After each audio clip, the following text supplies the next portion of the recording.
cosas que llenan el alma, cosas que llenan el espíritu para un seguidor de Cristo. Alabar al Señor, ¿cierto? Decir en voz alta que Jesucristo es nuestro Señor, que Jesucristo es nuestro Dios, Jesucristo es a quien seguimos. Y en este mes de febrero estamos con el énfasis renovándonos para continuar, ¿cierto? Tomando nuevos ánimos, nuevos aires, renovando nuestro espíritu para empezar este 2018 con todo. 2020, bien, tan atentos. Muy bien, me fui para atrás. Eso, va a comenzar el 2019 entonces, el 2020, con todo. Y para eso vamos a reflexionar el día de hoy qué pasaje de la Biblia nos puede mostrar, nos puede revelar algunas claves para poder renovarnos cristianamente, para a veces hacer una pausa, para a veces hacer algo distinto, para lo que actualmente se llama un autocuidado. ¿Han escuchado? Cuidado a sí mismo. A veces, si seguimos un ritmo, en algún momento eso va a colapsar. Hasta las máquinas tienen un sistema de mantenimiento, ¿cierto? Un mantenimiento preventivo, algo que la haga corregir o ajustar ciertas piezas para que pueda seguir funcionando correctamente. A veces nosotros también tenemos que hacer ese proceso, a veces como personas, a veces como comunidad. Pero nos toca revisarnos, nos toca analizarnos, reflexionar y tomar un segundo aire para poder continuar. Y en ese sentido, yo revisé un pasaje de la Biblia que a mí me encanta, lo encuentro precioso este pasaje de la Biblia, donde dos personas, dos seguidores de Jesús, están viviendo una situación de desánimo total. En el contexto que se da esta historia, Jesús recientemente había muerto, había sido asesinado, ¿cierto? Y habían comentarios, especulaciones, mujeres habían ido al sepulcro y no lo habían encontrado. Y en medio de esa incertidumbre, de esa confusión, en vez de estos seguidores quedarse en el lugar para ver qué realmente había pasado, se van, se apartan del grupo. Y van en un camino que se llama Camino a Emaús. Así que les invito a abrir sus Biblias o encender sus teléfonos en el Evangelio de Lucas, capítulo 24.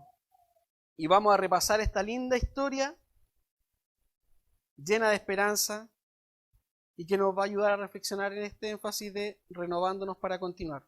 Repito, Lucas 24, verso del 13 al 36.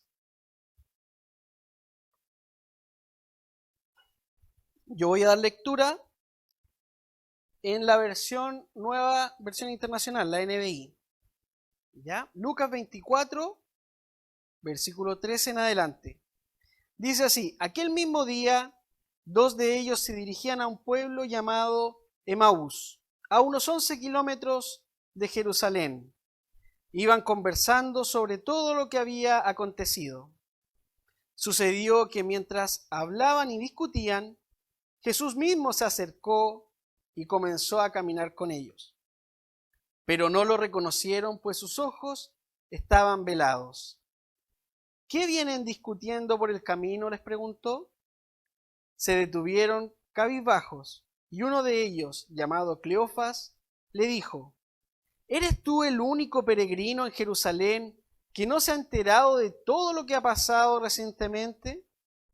¿Qué es lo que ha pasado?, les preguntó. Lo de Jesús de Nazaret. Era un profeta poderoso en obras y en palabras delante de Dios y de todo el pueblo. Los jefes de los sacerdotes y nuestros gobernantes lo entregaron para ser condenado a muerte y lo crucificaron. Pero nosotros abrigábamos la esperanza de que era Él quien redimiría a Israel. Es más, ya hace 3 días que sucedió todo esto. También algunas mujeres de nuestro grupo nos dejaron asombrados. Esta mañana muy temprano fueron al sepulcro, pero no hallaron su cuerpo. Cuando volvieron, nos contaron que les habían aparecido unos ángeles, quienes les dijeron que él estaba vivo. Algunos de nuestros compañeros fueron después al sepulcro y lo encontraron tal como habían dicho las mujeres, pero a él no lo vieron. ¡Qué torpes son ustedes!, les dijo, y qué tardos de corazón para creer todo lo que han dicho los profetas. ¿Acaso no tenía que sufrir el Cristo estas cosas antes de entrar en su gloria? Entonces, comenzando por Moisés y por todos los profetas, les explicó lo que se refería a él en todas las Escrituras. Al acercarse al pueblo donde se dirigían, Jesús hizo como que iba más lejos. Pero ellos insistieron: quédate con nosotros, que está atardeciendo, ya es casi de noche. Así que entró para quedarse con ellos. Luego, estando con ellos a la mesa, tomó el pan, lo bendijo, lo partió y se lo dio. Entonces se les abrieron los ojos y lo reconocieron, pero él desapareció. Se decían uno al otro: ¿no ardía nuestro corazón mientras conversaba con nosotros en el camino y nos explicaba las Escrituras? Al instante se pusieron en camino y regresaron a Jerusalén. Allí encontraron a los 11 y a los que estaban reunidos con ellos. Es cierto, decían, el Señor ha resucitado y se le ha aparecido a Simón. Los dos, por su parte, contaron lo que les había sucedido en el camino y cómo habían reconocido a Jesús cuando partió el pan. Verso 36, el último. Todavía estaban ellos hablando acerca de esto, cuando Jesús mismo se puso en medio de ellos y les dijo: paz a ustedes. Amén. Estas palabras del Señor. Me encanta este pasaje. Un hermoso pasaje, ¿cierto? Qué linda la vida de los seguidores cuando se encuentran con Jesús. Pero no quitemos lo que están viviendo los apóstoles, los discípulos, los seguidores de Jesús, cuando recién se enteran de la muerte de él. Primero, tener en consideración que estos dos discípulos no son parte de los 12 iniciales. Jesús, sabemos que tenía más seguidores, había más personas que lo seguían, que compartían con él, que vivían situaciones, milagros, enseñanzas, que no eran solamente los 12. Y parte de estos dos, de estos seguidores, 2 de ellos, ¿cierto?, van en camino a Emaús. Y el verso 15 menciona que no lo reconocen, no se dan cuenta quién es él, a pesar de que camina al lado de ellos, a pesar de haber compartido con él, de tener fresca el tema de la muerte de Jesús. Se presenta ante ellos, pero no lo reconocen. Algunos han interpretado esto como que Jesús tendría otro rostro, Jesús estaría como disfrazado. Pero interpretando lo que el autor nos puede dejar en este mensaje, es que muchas veces cuando nosotros estamos en esos estados donde estamos desanimados, donde no nos queremos levantar de la cama, donde nos sentimos deprimidos, donde a veces la ansiedad nos inunda, la incertidumbre del futuro, qué es lo que va a pasar, cuando nos sentimos que nuestra vida se va a un hoyo y no hay nada que nos digan que nos saque de ese estado, a veces Jesús se presenta al lado de nosotros y no lo reconocemos. No nos damos cuenta que está Él. Jesús puede estar haciéndonos señas, hablándonos al oído, pero nosotros no nos damos cuenta, porque en nuestra humanidad, en nuestra forma de ser, cuando estamos en esos instantes de desesperanza, nos cuesta escuchar la voz de Dios, nos cuesta verlo en las situaciones. A veces Jesús nos dice: este mensaje era para ti, esta canción que escuchaste en la radio te estaba dando un mensaje para ti, ese abrazo que te dio esa persona, estaba yo ahí, pero no lo vemos, no lo reconocemos, porque nos inundan las preocupaciones, nos inundan las cosas negativas que muchas veces vemos en la vida y nos hacen nos hacen que perdamos esa sensibilidad de poder percibir cuando Dios se hace presente realmente en nuestra vida. Y aunque está enfrente nuestro, no lo reconocemos.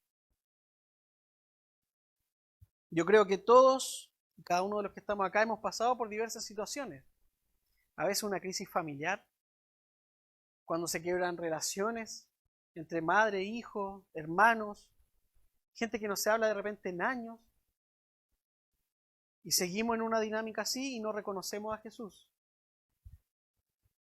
En la partida de un ser querido, cuando ese recuerdo nos hace inundar con angustia el corazón, porque no lo tenemos, porque quisiéramos verlo y ya no está. Cuando terminamos una relación amorosa, cuando hay un quiebre matrimonial. Etapas en la vida que muchas veces pasamos es el valle de sombra que habla el Salmo. Y aunque el Señor recalca que está con nosotros en ese valle de sombra, a veces no lo sentimos. A veces dudamos incluso de su existencia. Ponemos en tela de juicio si era tan verdad lo que nosotros creíamos de Dios. En alguna enfermedad,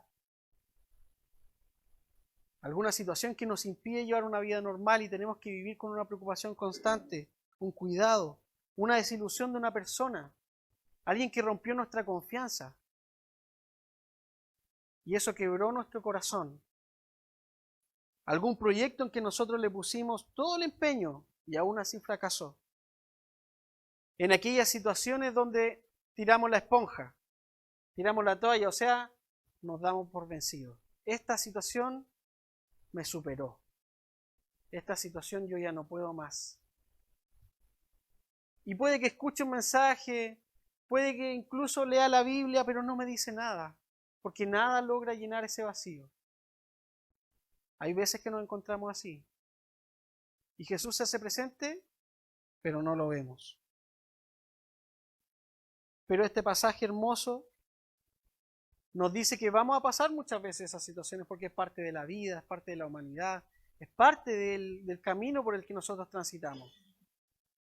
Pero no lo veamos o no, la fe en Dios nos dice que Él está a nuestro lado, que Él camina junto a nosotros, que Él está preocupado por ti, porque ellos van caminando y Jesús se acerca, Él toma la iniciativa, Él te acompaña, Él está a tu lado, Él no te va a dejar solo, Él camina contigo, a pesar del dolor que puedas sentir, Dios está contigo, a pesar de la confusión que puedas sentir, Dios está contigo, de la incertidumbre, de las dudas, de tu falta de fe, Dios está contigo. Dios camina contigo, aunque no lo podamos reconocer. Y estos caminantes que van reflexionando sobre las cosas que van sucediendo en su vida, toman a Jesús como un desconocido y le cuentan qué es lo que había pasado, qué es lo que había sucedido, por qué ellos estaban así de cabizbajos. Resulta que la figura de Jesús no les bastó, no fue suficiente. Esta muerte en la cruz era algo totalmente inesperado para ellos. No estaba en sus libros, no estaba en lo que ellos proyectaban. Ellos decían, no, Jesús era un profeta poderoso. Jesús tenía palabra de autoridad frente a la gente. Y nosotros pensábamos que Él iba a ser quien redimiría a Israel. Es decir, que lo iba a librar de la opresión, que lo iba a sacar del cautiverio, que no lo iba a hacer más esclavos, principalmente pensando en un esquema político asociado al Imperio Romano. Jesús iba a devolver la independencia a Israel y íbamos a poder ser libres. Y es curioso cómo estos caminantes ponen sus expectativas por sobre las expectativas de Dios. A veces en las situaciones nos hacemos un imaginario ideal y cuando no cumple ese imaginario ideal nos frustramos. Pero cuando hacemos ese ejercicio nos preguntamos realmente, ¿Esto que yo estoy pensando está en línea con las expectativas de Dios? ¿Esta parte de mi vida en la que yo estoy analizando va en línea con los principios del reino de Dios? ¿O estoy poniendo mis cosas primero? Mi forma de ser, lo que yo quiero, por sobre lo que Dios tiene estipulado. Mis expectativas o las expectativas de Dios. ¿Desde qué perspectiva de las cosas nosotros analizamos la vida? ¿Desde los intereses propios? Como estos discípulos. Yo quería que Jesús liberara al pueblo de Israel del imperio romano, pero en cambio murió en una cruz. Y el morir en una cruz a mí no me sirve. Yo quería ser libre de esta forma. Sus expectativas o las expectativas de Dios. ¿Desde qué perspectiva lo analizamos? En el verso 22, incluso ellos dicen, ¿cierto?, que mujeres habían ido al sepulcro y no lo habían encontrado, que habían dicho que había resucitado, pero nadie lo vio. Nadie lo vio. Y Jesús le dice, ¿cierto?, qué torpes son, qué tardos, qué lentos. Pucha que les cuesta entender, les dice. Pucha que les cuesta. Estuve todo este tiempo con ustedes, les enseñé, y aún así no pueden creer lo que los profetas dicen de mí. Y dice que les va dando, ¿cierto?, una clase magistral de Antiguo Testamento en el camino a Maús. 11 kilómetros dicen que van caminando. Es una distancia más o menos para que dimensionemos de aquí al Estadio Nacional, más o menos, caminando con Jesús. Y dice que, ¿cierto?, comienza por Moisés a los profetas. Y aquí es lo misterioso, aquí está lo mágico, lo hermoso, el misterio que encierra a Dios. Porque cuando le empieza a explicar, ellos empiezan a cambiar su perspectiva de cuál era la función de Cristo. ¿A qué se referían los profetas entonces? ¿Qué es lo que iba a suceder con Jesús? ¿A qué se refiere la palabra cuando habla de las cosas que debía hacer el Cristo? ¿De qué manera viene a redimir entonces al pueblo de Israel si termina en una cruz? ¿Cómo hace eso sentido con toda la historia, con todas las tradiciones? Y Jesús les explica. Desde mi perspectiva, yo creo que fue repasando cosas que él mismo fue enseñando. Lo que decía Omar, lo que recalcaba el Javi al principio. Esto se trata del amar al prójimo. No se trata de liberarnos del imperio romano. Esto se trata de vernos, de conectarnos unos a los otros. Creo que repasó las enseñanzas del Sermón del Monte. Esto no se trata de redimir con el imperio romano, esto se trata de que bienaventurados son los débiles, los pobres en espíritu. Bienaventurados son los que lloran, los que tienen hambre y sed de justicia. Para allá estoy apuntando. Yo creo que repasó el Salmo 23 y el encuentro que se produce en esa cena maravillosa donde Dios arma un banquete para ti en presencia de quien te angustia. Por ese valle de sombra y de muerte por donde va atravesando, y él recalca que está contigo. Para allá va Jesús. Repasa un poquito, yo creo, y únanse conmigo en este imaginativo, de las parábolas. Repasaba las parábolas. Le explicaba el sentido del hijo pródigo, de que Dios está expectante porque vuelvas, porque Dios se le remueven las entrañas de pensar en ti, de pensar que tú vuelves, de ese amor incondicional, gratuito, que nos regala a todos nosotros. Yo creo que repasó la parábola de los jornaleros, donde te dice el mismo amor que te doy a ti, se lo doy al de al lado, se lo doy al que está al otro lado, al que sea, yo le doy mi amor, le doy mi gracia, mi misericordia. Al que tú piensas que es distinto, al que piensas que no es digno, bueno, yo soy Dios soberano y le regalo mi amor al que quiera, al que yo quiera, al que entró primero o al que entró el último, pero mi amor es igual para cada uno de nosotros.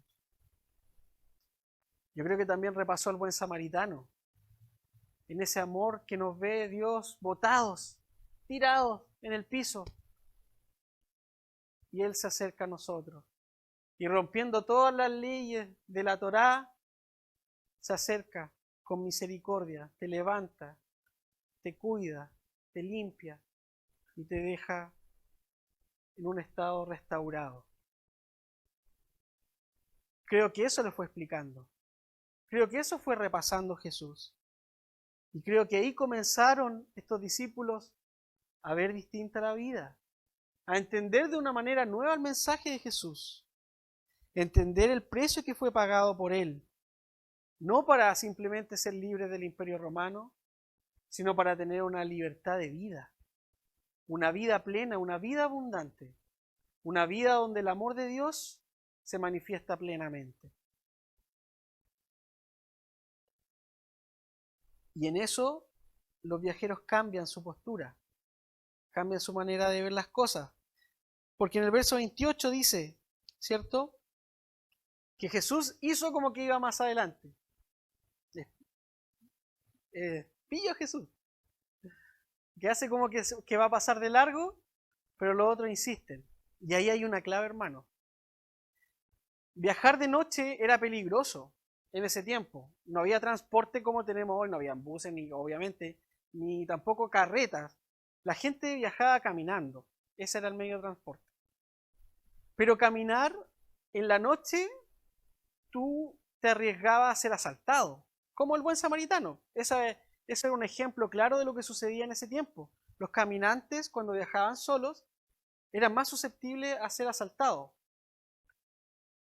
Y Jesús, como caminante, hace que va a pasar de largo y dice, oye, está anocheciendo, se va a poner peligroso. Quédate mejor con nosotros. El primer paso que hacen estos discípulos al cambiar su perspectiva, aún en ese estado de desilusión, se preocupan por el prójimo. Le importa el que está al lado. Ya no es indiferente. Quédate con nosotros. No te arriesgues a seguir. Ven con nosotros. Nosotros te acogemos. Y segundo,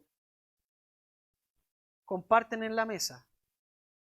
Comparten en la necesidad de comer. Y aquí nosotros muchas veces lo vemos como un rito, como que hace la Santa Cena Jesús. Pero está compartiendo una comida simple, un pan. Y Jesús lo bendice este pan. Y cuando lo parte, reconocen que es Jesús. Porque en el compartir, en la comunión de los hermanos, en el estar juntos y en el partimiento del pan, está Jesús. Ahí lo reconocemos. Ahí se hace presente. Ahí podemos derribar todas estas cargas que nosotros podemos tener cuando compartimos en una mesa. Cuando las cosas que nos faltan, las revelamos uno al otro. Y podemos ser libres. Y podemos compartir el pan. Y podemos bendecir. Y ahí está Dios. Ahí está Jesús. Ahí está presente. En medio nuestro está Jesús presente. Y en ese momento que lo reconocen, dice el relato, desaparece Jesús. Y ellos nuevamente van reflexionando, van cambiando. Dicen, ¿no ardía nuestro corazón cuando Él nos explicaba las Escrituras? Aquí van en el segundo paso. Primero, se preocupan del prójimo, ¿cierto? Segundo, arde el corazón con las Escrituras. Se apegan a la palabra. Se dan cuenta que el entender este mensaje de Jesús hace cambiar el espíritu y lo que estaba apagado arde nuevamente. La preocupación inicial ahora ya no existe, porque Jesús ha hecho arder las cosas en nuestro interior. ¿No les pasa que de repente venimos acá y escuchamos un mensaje, nuestro corazón cobra vida? Que las palabras que salen de este maravilloso libro empiezan a tener un sentido para nosotros, que tomamos nuevas fuerzas y nos da nuevos ánimos para continuar. Y arde el corazón. Esta es una invitación para que nosotros valoremos el estudio de la Biblia, valoremos los talleres de las 10:30, valoremos el encuentro comunitario y la reflexión bíblica. Porque en ese encuentro, en ese intercambio de opiniones, en ese diálogo, en ese aprendizaje, vuelve a arder nuestro corazón. Vuelve a ponerse un fuego en nuestro interior. Esa llama inicial que surge a través del estudio, de la meditación y de la reflexión de Dios. Y ellos, al sentirse con esta emoción, inundados de esta alegría, de reconocer a Jesús que había resucitado y de entender este mensaje que vuelve a hacer arder el corazón, miren lo que hacen. El viaje que hicieron de ida lo hacen inmediatamente de vuelta, incluso arriesgando a ser asaltados. Pero era mayor la urgencia de decirle al otro, está vivo, no está muerto, hay esperanza. Jesús está en medio nuestro. Puede que no lo reconozcamos, pero Él está caminando con nosotros. Y ahí hace el cierre Jesús de estos discípulos que inicialmente estaban completamente desesperanzados, desilusionados de la figura de Jesús. En este camino donde se van apartando, se van aislando del resto, Dios le hace ver este mensaje y el propósito inicial, que volvieran, que retornaran, que no se aislaran. Lo peor que podemos hacer en esos momentos es aislarnos de nuestros seres queridos, de nuestros verdaderos amigos, no de aquellos que nos juntamos a pelar. Esos amigos que, aunque tú estés mal, te dicen, eso no se hace. Quien te encamina, quien te hace bien. No aislarse, no apartarse solo, no dejar de congregarse, por ejemplo. Esta es una red maravillosa de personas que el Señor ha puesto a nuestra disposición para encontrarnos y para apoyarnos. La labor de nosotros no está en juzgar, no está en decirle al otro si está bien o está mal, sino de poder ser esta red que Jesús comenzó, de traer esperanza al otro, de poder entender el mensaje de Jesús de esta nueva perspectiva, desde esta nueva perspectiva. Porque cuando ellos vuelven y le cuentan a los discípulos, ¿qué es lo que pasa? Jesús se presenta de nuevo y le dice paz a ustedes. En este nuevo encuentro, cuando vuelven estas personas, Jesús se hace visible nuevamente. Porque cuando nos encontramos, Jesús está en medio nuestro y nos dice, paz a ustedes, paz a ti. En tu situación de dolor que estás, en este encuentro, Jesús te trae paz. En la meditación de la palabra, Dios te trae paz.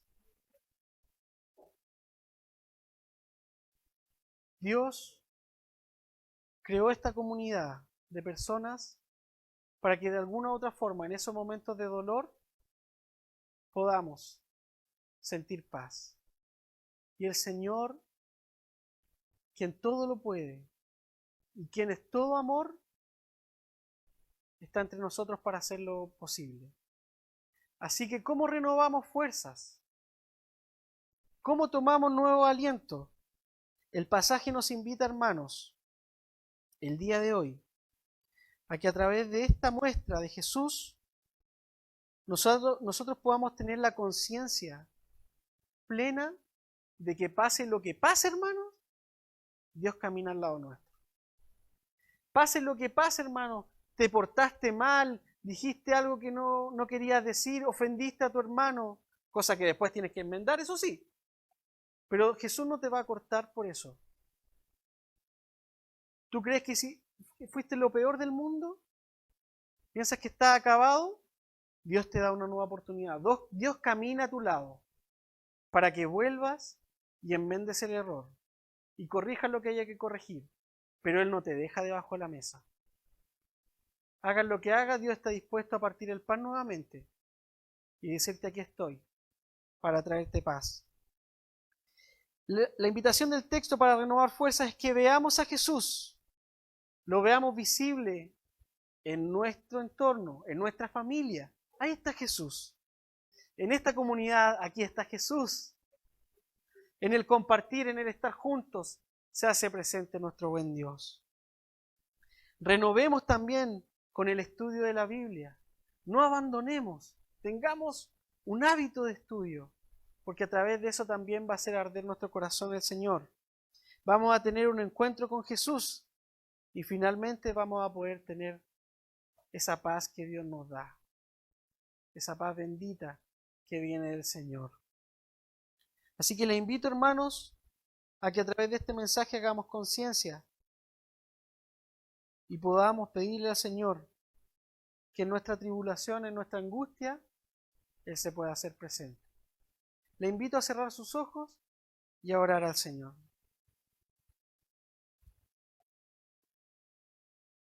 Señor, te damos gracias porque sabemos que seamos como seamos, tú estás al lado nuestro para acompañarnos y caminar. Gracias, Señor, porque al abrir tu palabra nos muestra, Señor, el camino correcto a seguir y nos hace retornar de aquello que muchas veces nos lleva por un mal camino y nos devuelves al centro de tu mensaje, donde podemos compartir y verte en medio nuestro. Señor, queremos pedir que en esos instantes de dolor, de sufrimiento, de pesadumbre, no perdamos la esperanza y podamos hacer conciencia que está en medio nuestro. Que el valle de sombra y de muerte, Señor, está, pero tú eres más poderoso, Señor. Tú eres más fuerte que eso. Tú vences con tu amor, con tu palabra, con tu mensaje. Ayúdanos, Señor, a ser fuertes y a poder escuchar tu voz en medio de la tormenta. Poder, Señor, entender el mensaje que nos tienes para nosotros el día de hoy. Y que en medio nuestro, saber que tú te haces presente y nos traes paz. Por eso te agradecemos, Señor, te alabamos y te bendecimos. Porque por nuestras fuerzas muchas veces no somos suficientes. Y te necesitamos a ti más que cualquier cosa en nuestra vida. Gracias, Dios. Gracias por todo esto, por la esperanza, por tu amor y misericordia. Oramos en el nombre de Jesús. Amén.